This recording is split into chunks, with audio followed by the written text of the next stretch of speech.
Hi, friends. Welcome. Today we are going to talk about the month of January.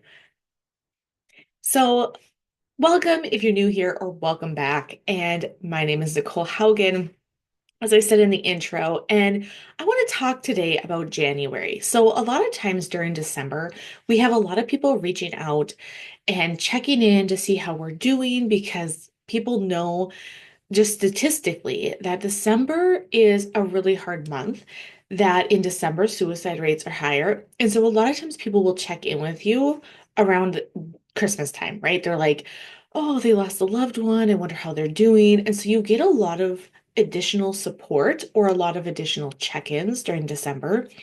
And then as January comes, that just stops. It is just a very hard halt on things. And so it really feels shocking to you, right? Like, I know for me that it felt very shocking. It felt very much like, well, what the hell? Like, my grief didn't end because the month of December ended. And so you can just feel very lonely, isolated, is it shocked, just almost betrayed in a way because you think that people should know this and they really don't. And so I want you to know that in January, if you feel a little bit out of sorts or weird or unsettled, that this is okay and that this is normal. I also want to talk a little bit about New Year's goals, resolutions. This episode is coming out very shortly after the new year. Now, it's okay to not set any goals at all. It's also okay to have goals and to want to strive for something different this year. So, wherever you're at is okay. And I think so often we compare ourselves to what we think we should be doing or where we see other people at, and we're not at that place. And so we just make ourselves feel worse on top of already feeling bad. And so I just want to, again, give you permission to knock that off and to just realize where you're at. And I really want you to question yourself. I want you to ask yourself, okay, where am I at? Do I feel like setting goals? Maybe. If I do, what do I want those goals to look like? For me, a lot of times I'll set very specific goals. This year, I'm not really doing that. I know that I want to have more consistent exercise in my day. And it doesn't mean in the past, it would mean like, okay, I'm going to exercise 4 days a week, and 3 of the 4 days are going to be cardio. And on the fourth day, I'm going to do um, a lot of stretching and weightlifting. And then the other days, I'm going to walk. So really, I'm going to get exercise 7 days a week. Okay, that's very unrealistic. It's unrealistic for the stage that my kids are at. It's unrealistic for just really the life that I want to be having right now. I don't want to go all hard out, like get a hit workout in every day, like push myself. Like I want to feel good. I want to have energy, but I also know that due to my age that I'm a little bit slower moving. The hit workouts are a little bit harder on my joints. And so I want to focus on this year really working on what does it mean to be healthy in perimenopause. I want to set myself up for success in the upcoming years before I hit menopause.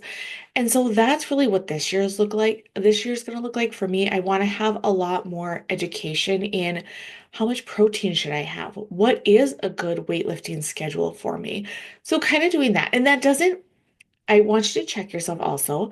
That doesn't mean that I'm just going to give myself excuses for why I'm not doing things because I've done those years also.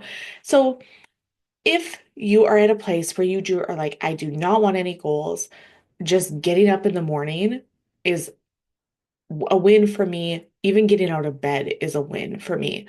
I want you to really, in your body, feel okay with that. I really want you to be accepting of that's where you're at. It's okay. It's not going to last forever. That's just where you're at right now. And maybe you want to be like, okay, my New Year's is going to be in March, and I'm going to give myself till March 1st, and then I'm going to reassess where I'm at. So I think that the new year coming in can be a good thing because it helps us look at the past year. It helps us know that time is moving on. But a lot of times when you're in grief, we already know that, right? We already feel that kind of graspy, like nothing lasts forever. We're all gonna die. We're in that energy sometimes. And so when you try to put a goal on top of that, it just feels really hard and really unmanageable. So I really want you to see where you're at. I also invite you to go to my website and I want you to check out my um my extra page that I have on there. I'm going to be doing a little bit of extra one-on-one coaching for the second 2 weeks in January. We start on January 15th. And so I really want to give a little extra one-on-one support to the people who are like, I know I'm in a funk, but I also know I don't want to be in the funk, but I don't know how to get out of it.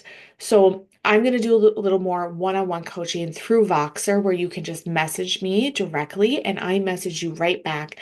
And okay, if I'm sleeping, I'm not going to message back. But if I'm awake, I message you right back. So that way you really get help in that time of your need when you're in those moments. And I help you walk through that.